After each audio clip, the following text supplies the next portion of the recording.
Chapter 1. Introductory. All our knowledge is based upon experience. What we call inferential knowledge, in which we go from the less to the more general, or from the general to the particular, has experience as its basis. In what are called the exact sciences, people easily find the truth, because it appeals to the particular experiences of every human being. The scientist does not tell you to believe in anything, but he has certain results which come from his own experiences, and reasoning on them when he asks us to believe in his conclusions, he appeals to some universal experience of humanity. In every exact science there is a basis which is common to all humanity, so that we can at once see the truth or the fallacy of the conclusions drawn therefrom. Now, the question is, has religion any such basis or not? I shall have to answer the question both in the affirmative and in the negative.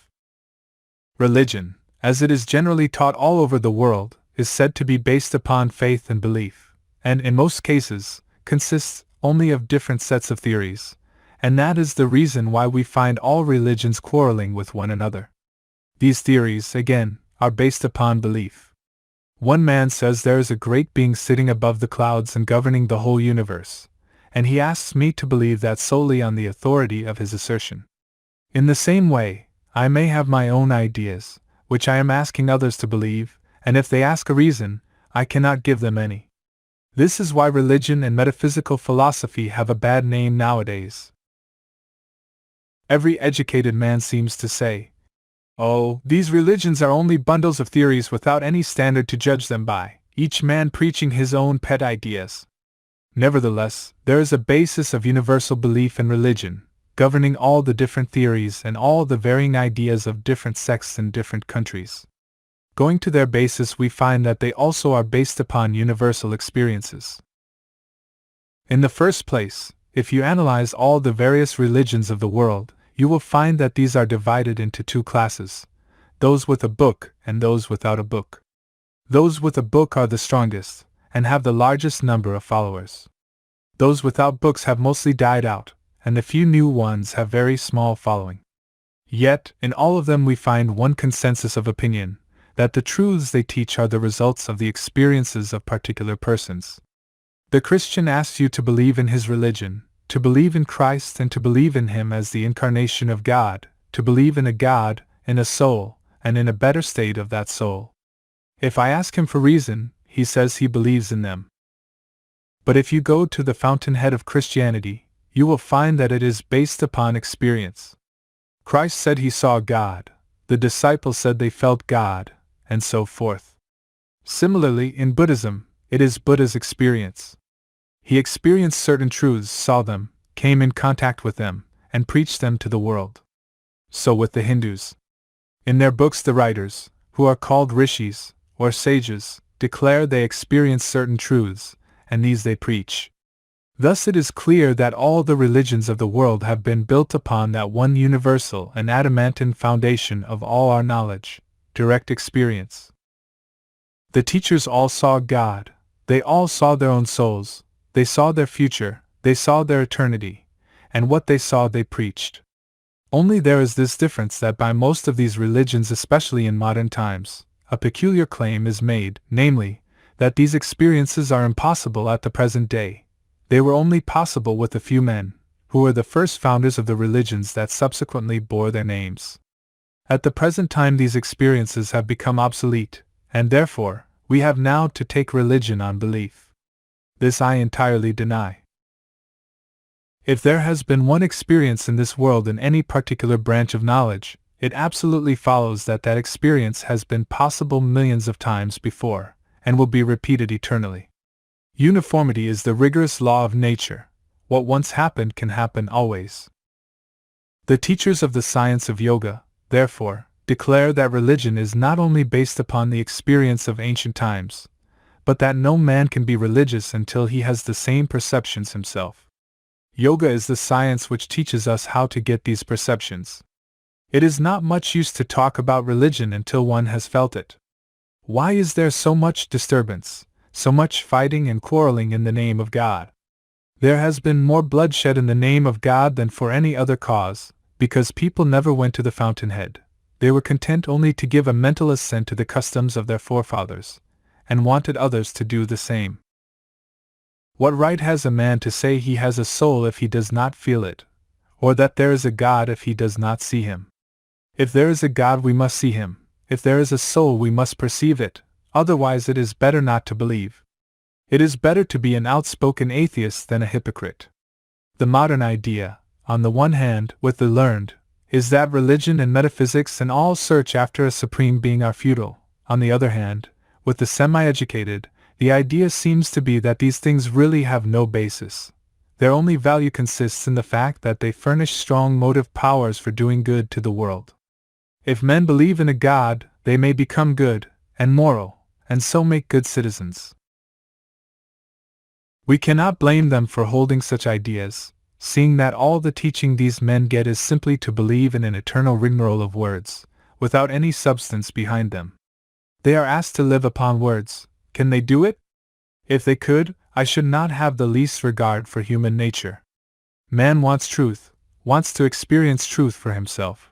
When he has grasped it, realized it, felt it within his heart of hearts, then alone, declare the Vedas, would all doubts vanish, all darkness be scattered, and all crookedness be made straight. Ye children of immortality, even those who live in the highest sphere, the way is found. There is a way out of all this darkness, and that is by perceiving Him who is beyond all darkness. There is no other way. The science of RajaYoga proposes to put before humanity a practical and scientifically worked out method of reaching this truth. In the first place, every science must have its own method of investigation. If you want to become an astronomer and sit down and cry, "Astronomy! Astronomy!" it will never come to you. The same with chemistry. A certain method must be followed. You must go to a laboratory, take different substances, mix them up, compound them, experiment with them, and out of that will come a knowledge of chemistry. If you want to be an astronomer, you must go to an observatory, take a telescope, study the stars and planets, and then you will become an astronomer. Each science must have its own methods. I could preach you thousands of sermons, but they would not make you religious until you practice the method. These are the truths of the sages of all countries, of all ages, of men pure and unselfish, who had no motive but to do good to the world. They all declare that they have found some truth higher than what the senses can bring to us, and they invite verification. They ask us to take up the method and practice honestly, and then, if we do not find this higher truth, we will have the right to say there is no truth in the claim. But before we have done that, we are not rational in denying the truth of their assertions. So we must work faithfully using the prescribed methods, and light will come. In acquiring knowledge we make use of generalizations, and generalization is based upon observation. We first observe facts, then generalize, and then draw conclusions or principles. The knowledge of the mind, of the internal nature of man, of thought, can never be had until we have first the power of observing the facts that are going on within. It is comparatively easy to observe facts in the external world, for many instruments have been invented for the purpose, but in the internal world we have no instrument to help us. Yet we know we must observe in order to have a real science. Without a proper analysis, any science will be hopeless, mere theorizing. And that is why all the psychologists have been quarreling among themselves since the beginning of time, except those few who found out the means of observation. The science of RajaYoga, in the first place, proposes to give us such a means of observing the internal states. The instrument is the mind itself. The power of attention, when properly guided and directed towards the internal world, will analyze the mind and illumine facts for us. The powers of the mind are like rays of light dissipated. When they are concentrated, they illumine. This is our only means of knowledge. Everyone is using it, both in the external and the internal world. But for the psychologists, the same minute observation has to be directed to the internal world, which the scientific man directs to the external, and this requires a great deal of practice. From our childhood upwards we have been taught only to pay attention to things external, but never to things internal. Hence most of us have nearly lost the faculty of observing the internal mechanism. to turn the mind as it were, inside, stop it from going outside, and then to concentrate all its powers, and throw them upon the mind itself, in order that it may know its own nature, analyze itself, is very hard work. Yet that is the only way to anything which will be a scientific approach to the subject. What is the use of such knowledge? In the first place, knowledge itself is the highest reward of knowledge, and secondly, there is also utility in it. It will take away all our misery. When by analyzing his own mind, man comes face to face, as it were, with something which is never destroyed, something which is, by its own nature, eternally pure and perfect, he will no more be miserable, no more unhappy. All misery comes from fear, from unsatisfied desire.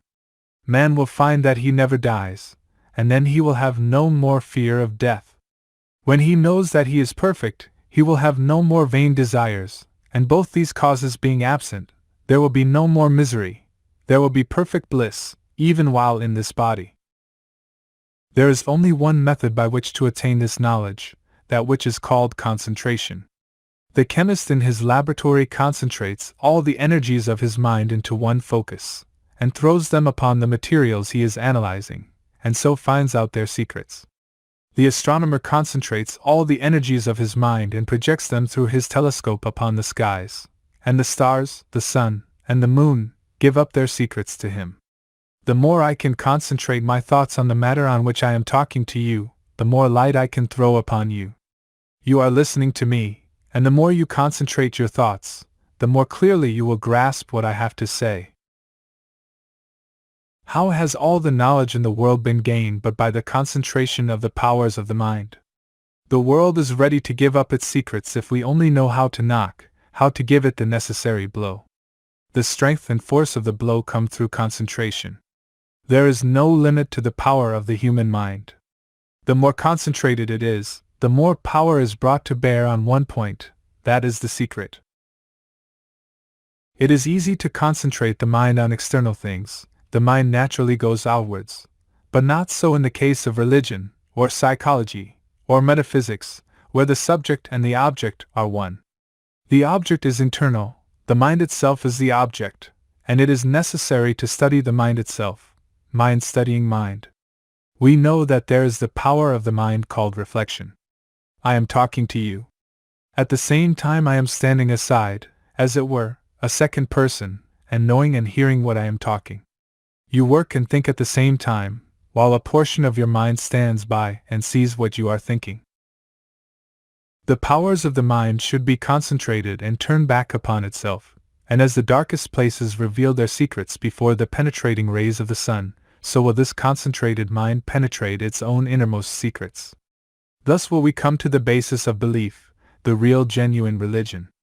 We will perceive for ourselves whether we have souls, whether life is of 5 minutes or of eternity, whether there is a God in the universe or more. It will all be revealed to us. This is what RajaYoga proposes to teach. The goal of all its teaching is how to concentrate the minds then, how to discover the innermost recesses of our own minds then, how to generalize their contents and form our own conclusions from them. It therefore never asks the question what our religion is, whether we are deists or atheists, whether Christians, Jews, or Buddhists. We are human beings, that is sufficient. Every human being has the right and the power to seek for religion. Every human being has the right to ask the reason, why, and to have his question answered by himself, if he only takes the trouble. So far, then, we see that in the study of this RajaYoga no faith or belief is necessary. Believe nothing until you find it out for yourself. That is what it teaches us. Truth requires no prop to make it stand. Do you mean to say that the facts of our awakened state require any dreams or imaginings to prove them? Certainly not. This study of RajaYoga takes a long time and constant practice. A part of this practice is physical, but in the main it is mental. As we proceed we shall find how intimately the mind is connected with the body. If we believe that the mind is simply a finer part of the body, and that mind acts upon the body, then it stands to reason that the body must react upon the mind. If the body is sick, the mind becomes sick also. If the body is healthy, the mind remains healthy and strong. When one is angry, the mind becomes disturbed. Similarly, when the mind is disturbed, the body also becomes disturbed. With the majority of mankind, the mind is greatly under the control of the body, their mind being very little developed. The vast mass of humanity is very little removed from the animals. Not only so, but in many instances, the power of control in them is little higher than that of the lower animals. We have very little command of our minds. Therefore, to bring that command about, to get that control over body and mind, we must take certain physical helps. When the body is sufficiently controlled, we can attempt the manipulation of the mind. By manipulating the mind, we shall be able to bring it under our control, make it work as we like, and compel it to concentrate its powers as we desire. According to the RajaYogi, the external world is but the gross form of the internal, or subtle. The finer is always the cause, the grosser the effect. So the external world is the effect, the internal the cause. In the same way, external forces are simply the grosser parts, of which the internal forces are the finer. The man who has discovered and learned how to manipulate the internal forces will get the whole of nature under his control. The yogi proposes to himself no less a task than to master the whole universe, to control the whole of nature.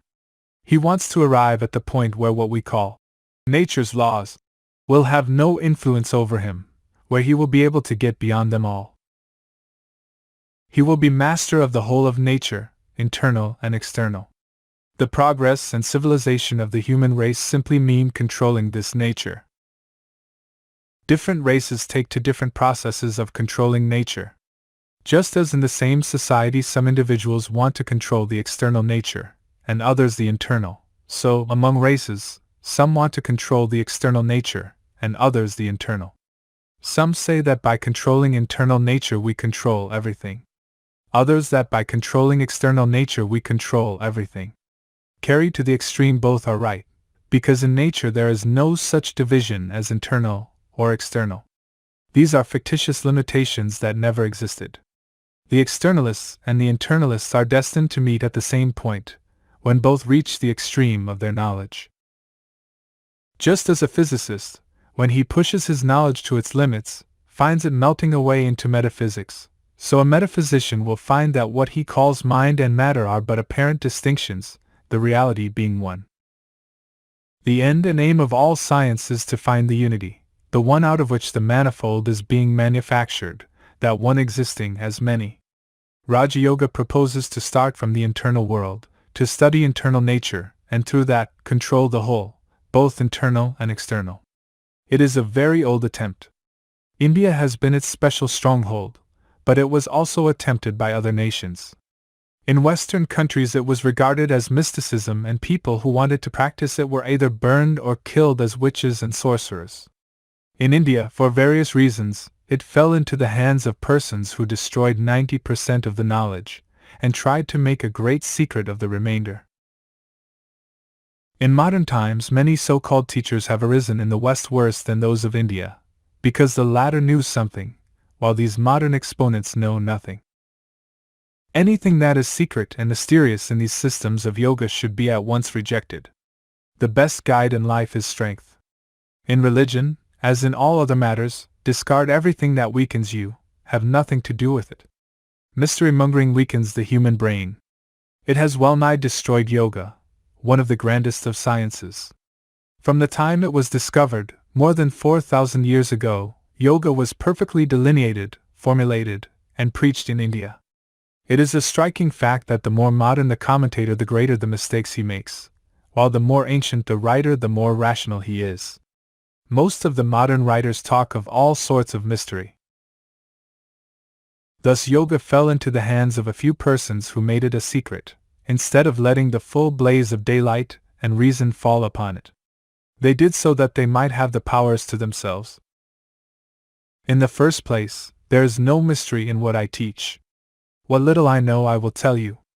So far as I can reason it out I will do so, but as to what I do not know I will simply tell you what the books say. It is wrong to believe blindly. You must exercise your own reason and judgment, you must practice, and see whether these things happen or not.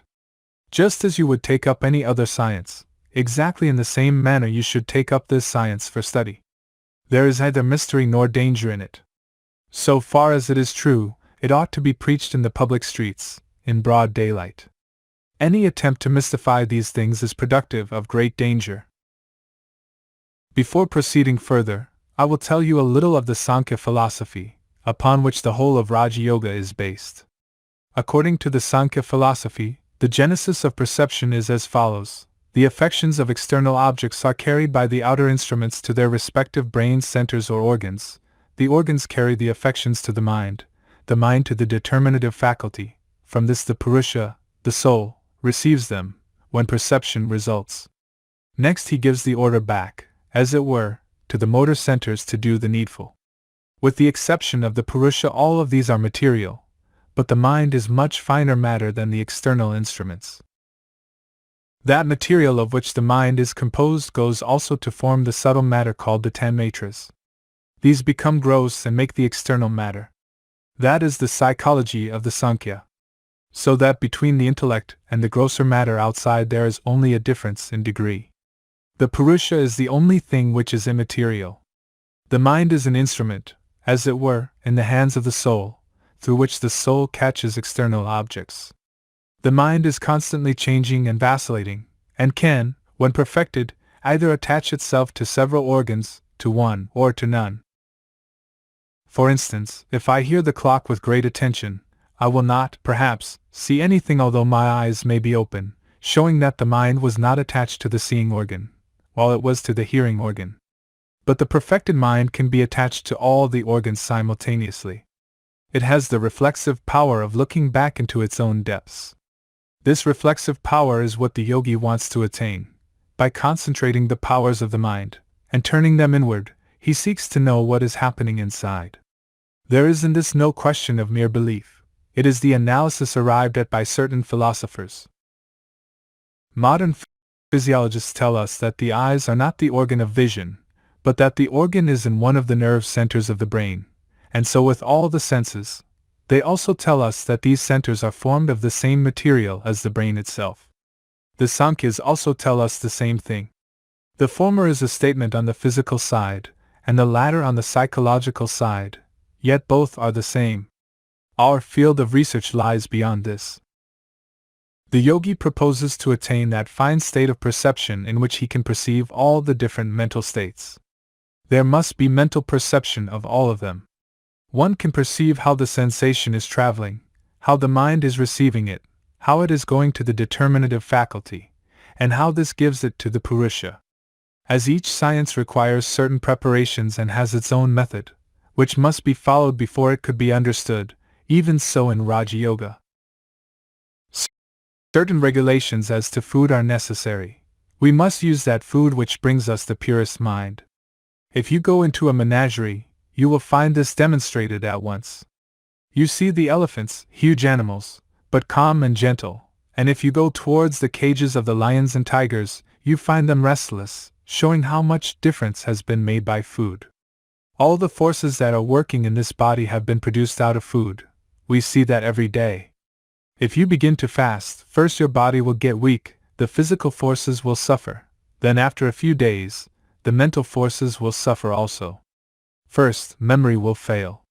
Then comes a point when you are not able to think, much less to pursue any course of reasoning. We have, therefore, to take care what sort of food we eat at the beginning, and when we have got strength enough, when our practice is well advanced, we need not be so careful in this respect. While the plant is growing it must be hedged round, lest it be injured, but when it becomes a tree, the hedges are taken away. It is strong enough to withstand all assaults. A yogi must avoid the two extremes of luxury and austerity. He must not fast, nor torture his flesh. He who does so, says the Gita, cannot be a yogi. He who fasts, he who keeps awake, he who sleeps much, he who works too much, he who does no work, none of these can be a yogi. Gita 6:16.